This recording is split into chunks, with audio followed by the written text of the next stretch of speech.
New Year's Eve is often a time where people party and they celebrate and we rejoice in seeing in a new year and seeing out the old one and all of that. And so it's an interesting passage to get, these two passages at the end of this year.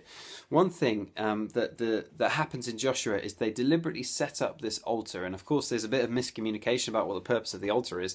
But ultimately, it's to serve as a reminder to the tribes that live on the opposite sides of rivers from one another, that actually God is the God of both of them, and that they are united, and that they are one people.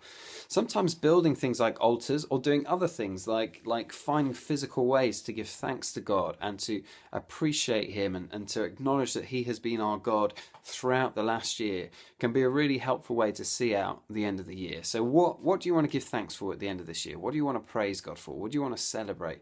And how are you going to do that? Is there a way of going around the room, each person in the room saying something? Maybe it's just you and the Lord. You want to write it down, or you want to speak it aloud. Find a way to celebrate.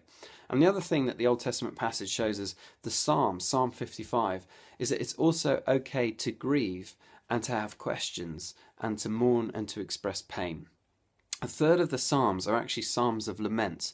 I used to think all the Psalms were happy clappy Psalms, and actually no, a third of them, a massive chunk of them, are Psalms where they express pain and they express grief. And you see here David saying, "Oh, that I would have the wings of a dove, I would fly away from this place, I would be at rest." And he lists his enemies and his fear and his questions and his doubts. And for some of us, this might not have been a very easy year. I know about, not this year just gone, but the one before that, for me, was particularly difficult. For our church here in Watford, it was very painful and hard. There were people that we loved who were ill with terminal diseases. There were others that we knew who lost people that they loved. And it became a really difficult year. We were glad to see the end of it. It had been a year full of pain.